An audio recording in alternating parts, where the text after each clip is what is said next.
Alrighty guys, I'm going to start out in this video and just show you kind of some basic stuff. So for your treasure hunt game, which you're working on now, you're going to go to the home menu and you're going to do New World.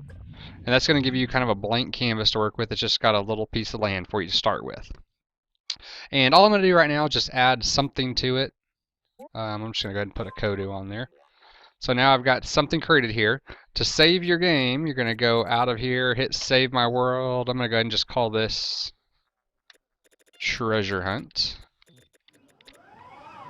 And hit Save. Okay?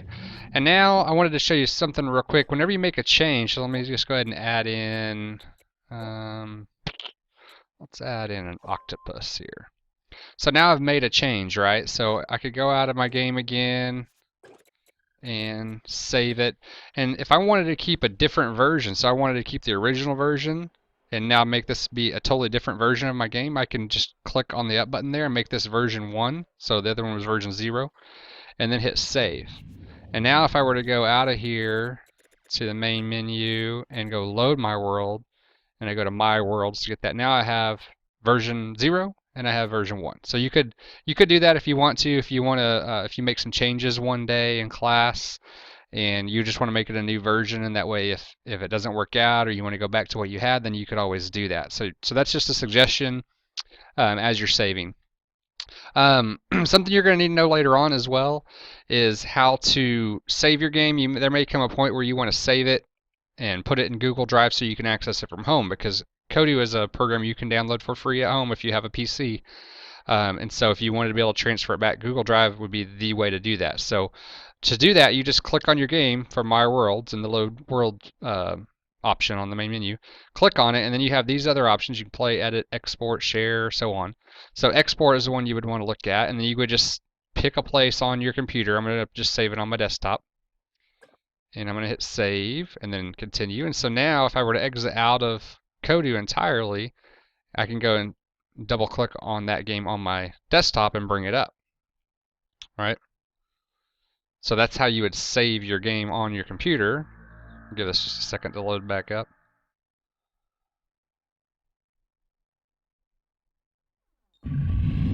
Okay, and there's our game. So you can easily go in and save the game in Google Drive by just going to New. So you'd obviously be in your Grapevine Colleyville Google Drive, sign into that account, go to File, Upload, and then just go to wherever you saved that game, and you can then upload it to Google Drive.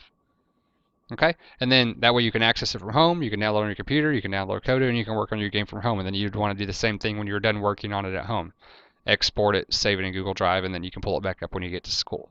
So that's just an easy way to be able to access your game both at home and at school. Okay, another thing that's important to know about Kodu is that your world settings are over here. There's a lot of things you can set in the world settings. You can turn on and off glass walls. You can adjust how the camera works, which hopefully you watched that tutorial video on using the camera controls. So if you haven't, you need to watch that. One thing I just want to point out here is to make sure you're always leaving this enabled. Enable resource limiting. That's going to make it so that you can't put so many resources and everything into your game so that it lags or crashes. Okay, you don't want to add too much to your world. You can make a fairly large world in Kodu, and I'll show you some tricks to make that easier. But you don't want to make it too big. So make sure resource limiting is enabled. It's also probably a good idea to have the resource meter always on. It's always going to be on no matter what when you're creating your own game, but leaving it on also makes it be on for the person playing your game. So that way they can see if that resource meter is getting real high as they play from things being created and so on, then they can see why it's lagging and they can start the game over. Okay, so just it's a good idea to keep both of those two things enabled. Okay, another important thing here. Start game with. It's automatically defaulting to nothing. Okay, you need to at least do world description. Okay, you may end up doing a countdown if you'd like to for this game or for other games, and then you would do description with countdown. But make sure there's a description in your game.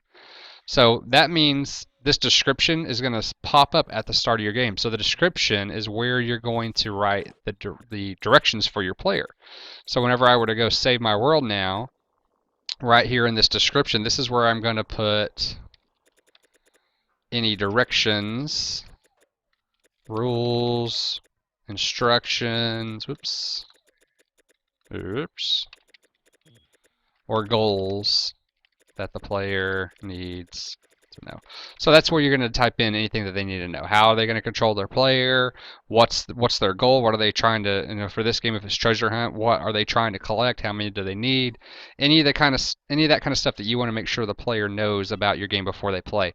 You're going to type that in the description when you save your game. And now when we play the game, the first thing that's going to pop up is the name of your game, which, for your final version, you probably want to get rid of the version part.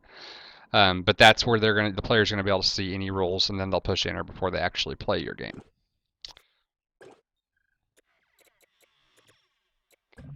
So those are the main things I wanted to show you in this video, just how to start your world, how to save it, how to export it, so you can get it in Google Drive and have it at home, and also how to set that world description when you start your video.